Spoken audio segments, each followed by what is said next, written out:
সবুজ শ্যামলেই শান্ত গ্রামটির নাম রূপপুর। এই গ্রামেরই এক দম্পতি, বল্টু আর টুনি। বল্টু মানুষটা মাটির মানুষ, তবে বুদ্ধিশুদ্ধি একটু কম। সোজা কথায় যাকে বলে ভেলে ভেলা। আর তার ঠিক উল্টোটি হল তার বউ টুনি। টুনির বুদ্ধির ধার এত বেশি যে বনের শেয়ালও বোধহয় তাকে সমীহ করে চলে। আজ সকালেরই একটা কাণ্ড দেখা যাক না।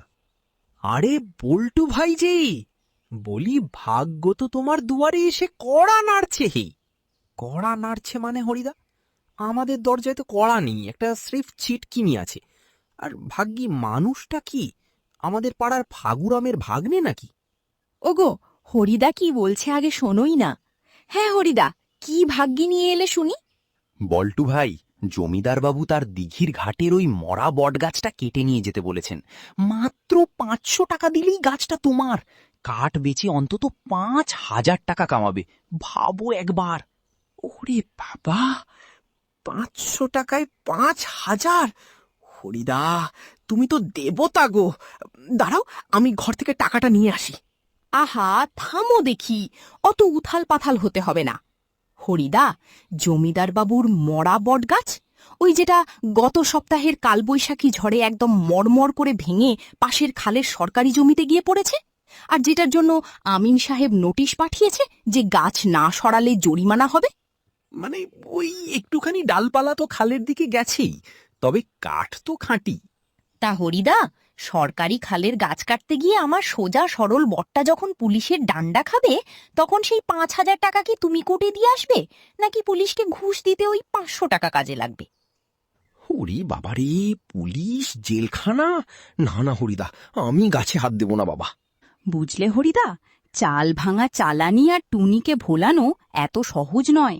জমিদার বাবুকে গিয়ে বলো, গাছ সরাতে হলে বল্টু দিনমজুরি হিসেবে উল্টো 300 টাকা নেবে। রাজি থাকলে ডেকো। এখন এসো দেখি, ঘরের অনেক কাজ বাকি। ওরে বাস টুনি, তুমি তো দারুণ মানুষ গো। আমি তো জেলের ভাত খেতে যাচ্ছিলাম প্রায়। তুমি তো যাবেই, কপালে আমার মতো বউ ছিল, তাই এ যাত্রা বেঁচে গেলে। নাও, এবার হাঁ করে না থেকে গরুর জাবনাটা শেষ করো, মাঠে যেতে হবে না? হ্যাঁ, এই হল বল্টু আর টুনি। একজনের সরলতা আর অন্যজনের চতুরতা দিয়েই চলছে এদের সংসার। তবে এই শান্ত গ্রামে বল্টুর এই বোকামির সুযোগ নিতে ওত পেতে আছে আরও অনেকেই। টুনি কি পারবে প্রতিবার বল্টুকে বাঁচাতে, সেটা সময়ই বলবে। খাটতে পারে বটে বল্টু, রোদ বৃষ্টি মাথায় করে মাথার ঘাম পায়ে ফেলে মাঠে সোনা ফলায় সে। কিন্তু দুঃখের বিষয়, এই সোনার ফসলে ভাগ বসাতে গ্রামের শকুনদের অভাব নেই। আর তাদের মধ্যে প্রধান হল গ্রামের মোড়ল ধনঞ্জয় বাবু। যেমন কৃপণ তেমনই চতুর। বল্টুর সরলতার সুযোগ নিয়ে প্রতিবার তার ফসলের সিংহভাগ হাতিয়ে নেওয়াই মোড়লের দস্তুর। আজকেও তার ব্যতিক্রম নয়। আরে মোড়ল মশাই যে, এই রোদ্দুরে মাঠে কষ্ট করে এলেন, বসবার তো জায়গা নেই। এই খড়ের আটিটার ওপর বসুন না বাবু। আর বলো না বল্টু হে, শরীরটা ভালো যাচ্ছে না, তাও তোমার চিন্তায় ছুটে এলাম। তা ধান তো মাশাল্লাহ ভালোই হয়েছে, কিন্তু কিন্তু কি মোড়ল মশাই, কোনো সমস্যা হয়েছে নাকি? পোকা লেগেছে? পোকার চেয়েও বড় বালাই বল্টু, জমির খাজনা আর ধানের ট্যাক্স এবার সরকার ডবল করে দিয়েছে। আর তুমি যে আমার কাছ থেকে বীজ কেনার জন্য গত বছর 50 টাকা ধার নিয়েছিলে, সেটা সুদে আসলে তো এখন বিশাল অঙ্ক। 50 টাকার সুদ? তা কত হয়েছে মোড়ল মশাই? আমার কাছে তো নগদ টাকা নেই। আহা, আমি কি তেমন কসাই নাকি হে? টাকার বদলে এই মাঠের অর্ধেক ধান আমি নিয়ে নেব, ব্যাস। তোমার ধার ও শোধ, সরকারের খাজনাও শোধ। উপরন্তু বাকি অর্ধেক ধানের মধ্যে যেগুলোতে একটু চিতে আছে, সেগুলোও আমি দয়া করে নিয়ে যাব, যাতে তোমার হাটে বিক্রি করতে সুবিধা হয়। ওরে বাবা, আপনি তো ভারী দয়ালু মানুষ মোড়ল মশাই। নষ্ট ধানগুলো আপনি নিজে কষ্ট করে নিয়ে যাবেন। তা আমার ভাগে তাহলে কতটা থাকবে বাবু? তোমার ভাগে থাকবে খাঁটি চালের ধান, এই ধরো মোটে 1 বস্তা। ওই দিয়েই তো তোমার আর টুনির 2 মাস চলে যাবে, কি বলো?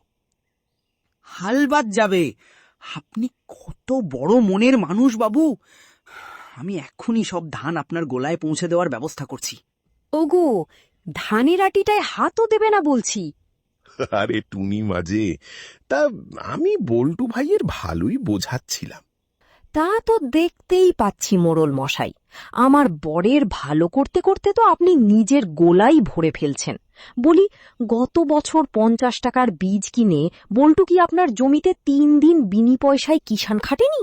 সেই মজুরি বাবদ তো আপনার কাছেই বল্টু আরো 70 টাকা পায়। ও হ্যাঁ, তাই তো। মোড়ল মশাই, আমি যে আপনার আলু তুলতে গিয়ে 3 দিন খেটেছিলাম।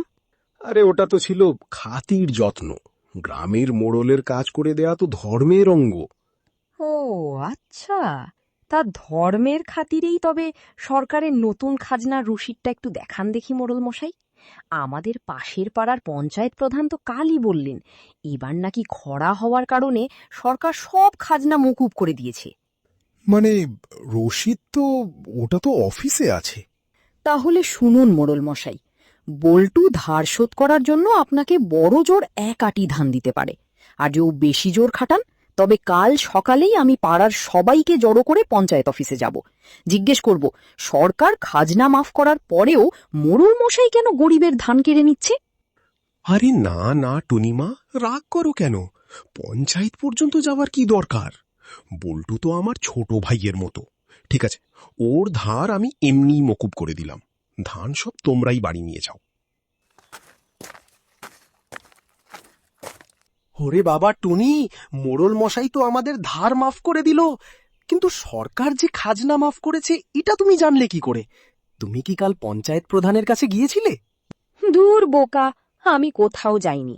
মোড়লের চোরের মন তো, তাই একটুখানি বানিয়ে বলতেই ভয়ে কাঁপতে কাঁপতে পালালো। নাও, এবার ধানের আটিগুলো মাথায় তোলো দেখি, ঘরে নিয়ে যাই, লক্ষ্মী পুজো দিতে হবে। বল্টু তার সরলতা দিয়ে মাঠের ফসল ফলায়, আর টুনি তার বুদ্ধি দিয়ে সেই ফসল ঘরে তোলে। কিন্তু মোড়ল কি এত সহজে ছেড়ে দেবে? টুনির ওপর প্রতিশোধ নিতে সে নিশ্চয়ই নতুন কোনো ফন্দি আটবে। কি ঘটবে এবার জানতে হলে দেখতে থাকুন। কথায় বলে, শঠের ছলের অভাব হয় না। টুনি মাঠের ধান তো বাঁচিয়ে নিল, কিন্তু মোড়ল ধনঞ্জয় বাবু এত সহজে হার মানার পাত্র নয়। টুনির ওপর প্রতিশোধ নিতে আর বল্টুর সরলতাকে কাজে লাগাতে সে এবার এক মোক্ষম চাল চেলেছে। এমন এক চুক্তি যেখানে বল্টু নিজের পায়ে নিজেই কুড়ুল মারবে। অন্তত মোড়ল মশাই তো তেমনটাই ভাবছেন।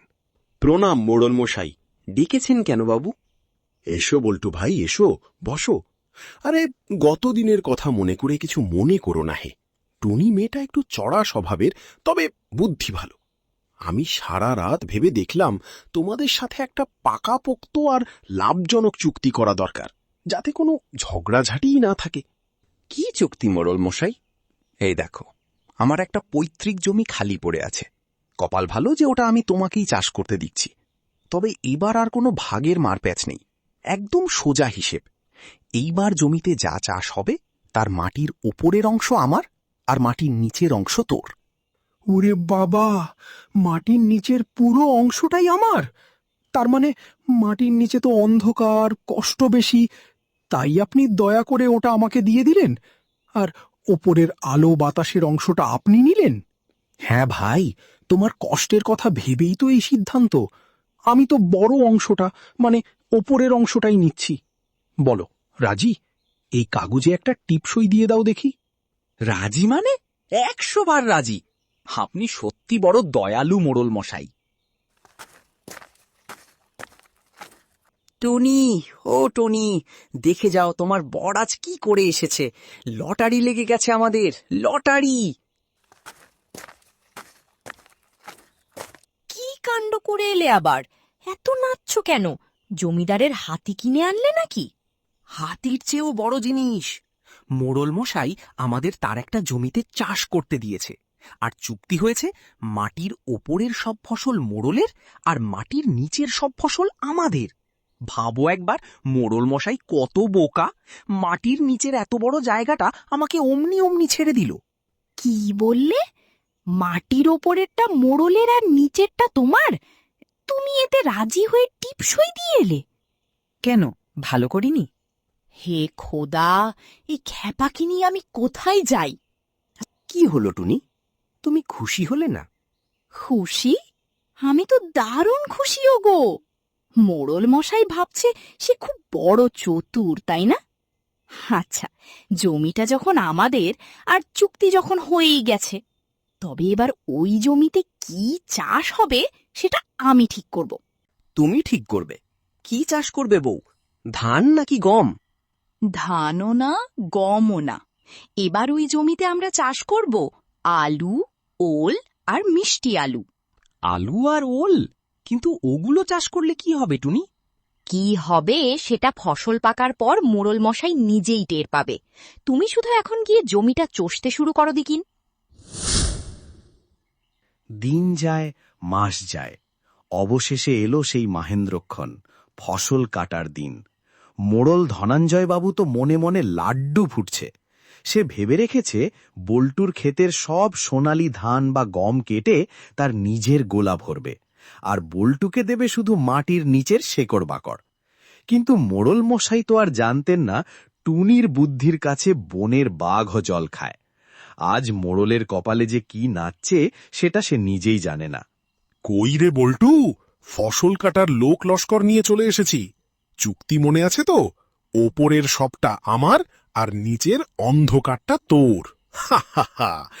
তা ফসল কাটবি কবে? আসুন মোড়ল মশাই, আসুন। আমরা তো আপনার জন্যই অপেক্ষা করছি। তা লোক ডাকার কি দরকার? চুক্তি অনুযায়ী আপনার অংশ তো মাটির ওপরেই রেডি আছে। ওই দেখুন, যত খুশি হাত দিয়ে ছিঁড়ে আপনার বস্তায় ভরে নিন। মানে ধান গাছ কই, গম কই?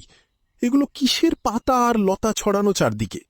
ও মোড়ল মশাই, আপনি জানেন না?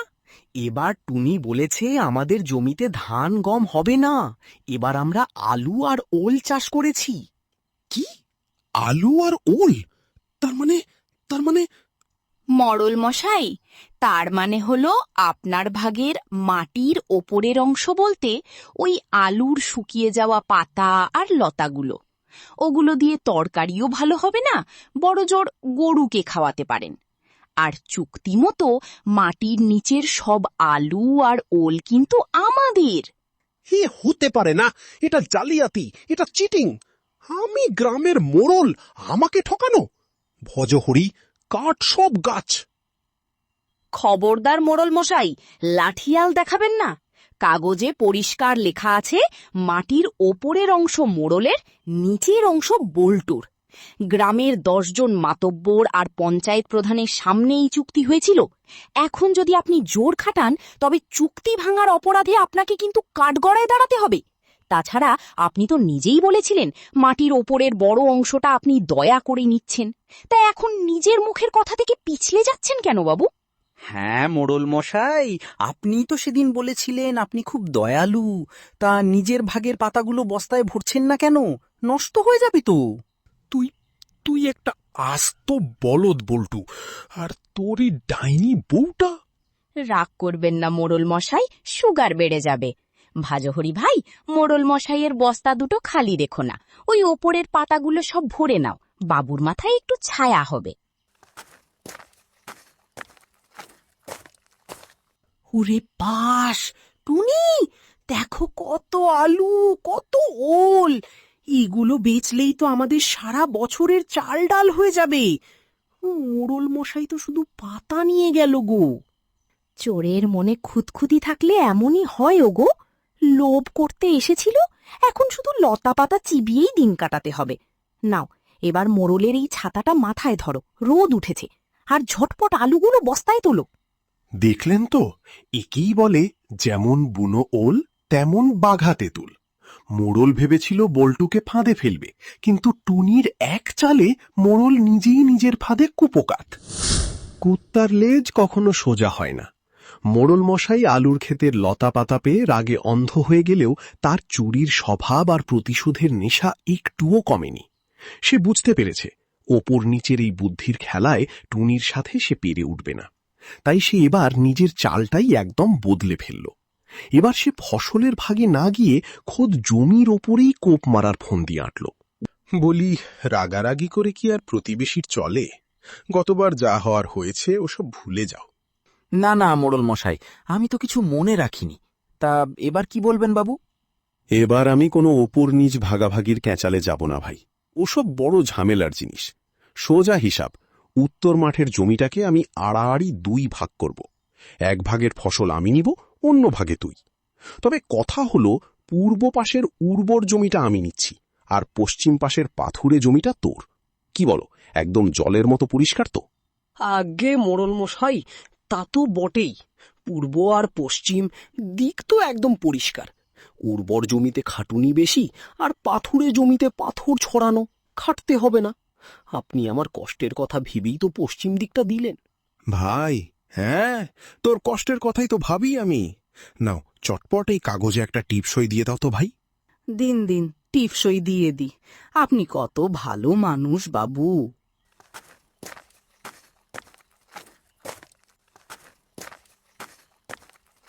হটুনি, শুনে যাও, মোড়ল মশাই এবার আর আমাদের উপর রাগ করেনি। সে নিজে ডেকে আমাদের সাথে আবার নতুন চুক্তি করেছে। এবার আর কোনো উপর নিচ নেই। নতুন চুক্তি? আবার কি খ্যাপামো করে এলে শুনি? এবার মোড়ল উত্তর মাঠের জমিটা আড়াআড়ি ভাগ করেছে। পূর্ব পাশের উর্বর জমিটা মোড়লের, আর পশ্চিম পাশের পাথুরে জমিটা আমাদের। আমি কাগজে টিপসই দিয়ে এসেছি। কি বললে? পশ্চিম পাশের ওই মোড়া পাথুরে জমিটা নিয়ে এলে, যেখানে লাঙ্গল চালালে ফাল ভেঙে যায়, 1 ফোঁটা জল চষে না? ওরে আমার বলদ স্বামী, মোড়ল তো এবার আমাদের ভিটে মাটি ছাড্ডি করার ব্যবস্থা করে ফেলেছে। ওরে বাবা, তাই তো, পাথুরে জমিতে তো কোনো ফসলই ফলবে না। তাহলে এখন উপায় টুনি, আমি তো টিপসই দিয়ে ফেলেছি। আচ্ছা, চুক্তি যখন হয়েই গেছে আর জমিটা যখন আমাদের, তবে এবার ওই পশ্চিম পাশের পাথুরে জমিতে আমরা চাষ করব তরমুজ। ওই পাথরে জমিতে তো তরমুজও হবে না। আরে ওগো, তুমি তো সত্যি একটা আস্ত বলদ। আমি কি আমাদের পাথুরে জমিতে তরমুজের বীজ বুনতে বলেছি? আমরা তরমুজই চাষ করব, তবে একটু অন্য কায়দায়। তরমুজের আকাশ থেকে ঝুলিয়ে দিবে নাকি? আমরা তরমুজের বীজগুলো বুনব ঠিক 2 জমির বর্ডার বা আইল ঘেঁষে, মোড়লের পূর্ব পাশের উর্বর জমির ভেতরে। তরমুজ গাছের গোড়া আর প্রধান শিকড়টা থাকবে মোড়লের উর্বর জমিতে, আর লতাগুলোকে টেনে এনে বিছিয়ে দেব আমাদের পশ্চিম পাশের পাথুরে জমিতে। দিন কেটে গেল, আর মোড়ল ধনঞ্জয় বাবুর মনের লাড্ডু এবার সাইজে আরো বড় হলো। সে ভেবেছিল পাথুরে জমিতে বল্টু এবার না খেয়ে মরবে, আর সে উর্বর জমির সব ফসল একাই লুটবে। ওরে বাবা, এ তো তরমুজের পাহাড় রে! ভজহরি, আর দেরি করিস না, জলদি গাড়ি থেকে নেমে সব তরমুজ বোঝাই কর। এবার বাজারে বেচে লাখ টাকা কামাবো। খবরদার মোড়ল মশাই, একটা তরমুজেও যদি হাত দিয়েছেন, তবে হাত নামিয়ে দেব একদম। কি রে টুনি, তোর এত বড় সাহস! তুই মোড়লের কাজে বাধা দিস? চুক্তি ভুলে গেছিস? পূর্ব পাশের জমিটা আমার, আর এই তরমুজ গাছ তো আমার জমি থেকেই বের হয়েছে। চুক্তি তো আমার খুব ভালো করেই মনে আছে মোড়ল মশাই। আপনিই তো বলেছিলেন উত্তর মাঠের জমিটাকে আড়াআড়ি 2 ভাগ করব। 1 ভাগের ফসল আমি নিব, অন্য ভাগে তুই। পূর্ব পাশের জমিটা আমার, পশ্চিমেরটা তোর। তা মোড়ল মশাই, একটু ভালো করে চোখ মিলে দেখুন দেখি। এ কি সর্বনাশ! গাছের গোড়া আমার জমিতে আর ফল তোর জমিতে! এ কেমন চাষবাস রে? ওরে ভজহরি, আমি তো শেষ হয়ে গেলাম রে।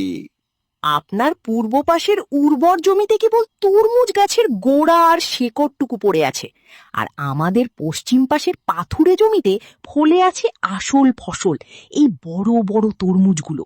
চুক্তি অনুযায়ী আপনার জমির সীমানায় যা আছে তা আপনার, আর আমাদের জমির সীমানায় যা আছে তা আমাদের। তাই দয়া করে আপনার ভাগের ওই তরমুজের গোড়া আর শেকড়গুলো উপড়ে বস্তায় ভরুন, আর আমাদের ফলগুলোর দিকে নজর দেবেন না।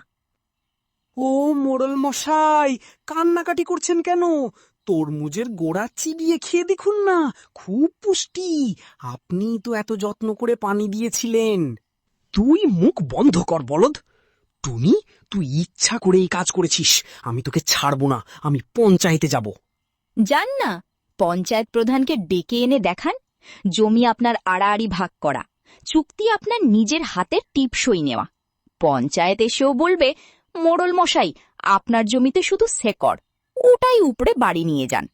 ওরে ভজহরি, গাড়ি ঘোড়া, এই ডাইনি টুনির মুখে আমি আর চুনকালি দিতে পারলাম না রে। নিজের টাকা দিয়ে সার কিনলাম আর ফল খেলো ওই বলদি। কথায় বলে, চোর না শুনে ধর্মের কাহিনী। তরমুজ খুইয়ে মোড়ল ধনঞ্জয় বাবুর রাতে ঘুম হারাম হয়ে গেছে। এবার সে সোজা আঙুলে ঘি না ওঠায় আঙুল বাঁকা করেছে। নিজের ক্ষমতার দাপট দেখিয়ে সে বল্টুর বিরুদ্ধে পঞ্চায়েতে নালিশ ঠুকে দিয়েছে যে বল্টু নাকি তাকে বারবার ঠকাচ্ছে। তো মোড়ল ধনঞ্জয়ের নালিশ হল বল্টু আর তার বউ নাকি প্রতিবার চুক্তির উল্টো ব্যাখ্যা করে মোড়ল মশাইকে লোকসানে ফেলছে। তো মোড়ল, তুমি এখন কি চাও? প্রধান মশাই, আমি বড় সরল মানুষ। এই বল্টু আর তার চতুর বউ মিলে আমার ক্ষেতের সব ফসল লুটে নিয়েছে। আমি এর বিচার চাই। তবে আমি অধর্ম করব না। আমি বল্টুকে একটা সুযোগ দিতে চাই।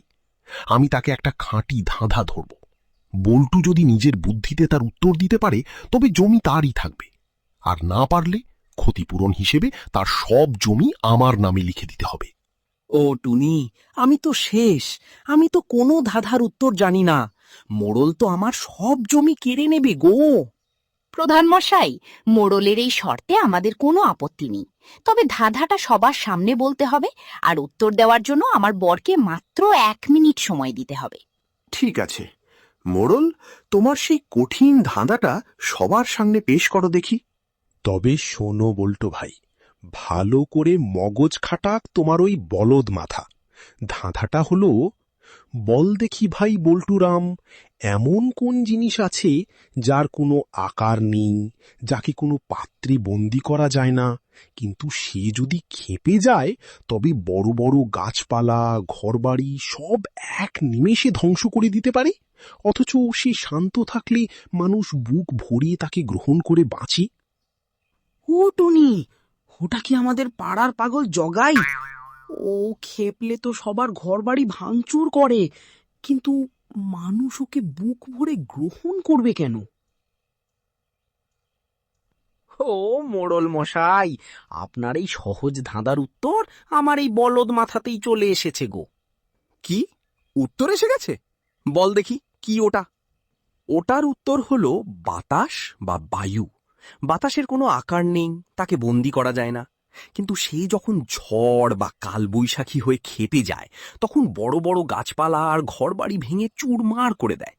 আর সে যখন শান্ত থাকে তখন আমরা সবাই অক্সিজেন বা নিঃশ্বাস হিসেবে তাকে বুক ভরে গ্রহণ করে বেঁচে থাকি।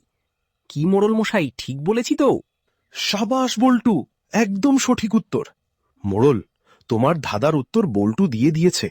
চুক্তি অনুযায়ী বল্টুর জমি বল্টুরই থাকবে। তুমি আর কখনো ওর জমিতে নজর দিতে পারবে না। ওরে বাবারি, এই কি হলো রে? এইবারও পারলাম না। এই বলদটা বাতাস থেকে খুঁজে পেল রে। কি মোড়ল মশাই, বাতাস কেমন লাগলো? এবার বুঝলেন তো, জোর খাটিয়ে বা ফন্দি এঁটে গরিবের জমি কেড়ে নেওয়া যায় না। পরের বার ধাঁধা ধরলে একটু ভেবে চিনতে ধরবেন, নয়তো এবার জমি বাঁচাতে পারলেও পরের বার কিন্তু আপনার ধুতি বাঁচাতে পারবেন না। বাহ, একেই বলে বুদ্ধির জোর। মোড়ল এসেছিল বল্টুর জমি কেড়ে নিতে, আর টুনির এক ফিসফিসানিতে মোড়ল মশাই নিজেই মাঠ ছেড়ে হাওয়া হয়ে গেল। লোভ আর চাতুরির ওপর আরও একবার জয় হলো সরলতা আর নিখাত বুদ্ধির। আমাদের বল্টু আর টুনির এই মজার কাহিনী আপনাদের কেমন লাগলো? আজকের মতো গল্প এখানেই শেষ। সবাই ভালো থাকবেন, শান্ত থাকবেন, আর মোড়লদের থেকে সাবধান থাকবেন।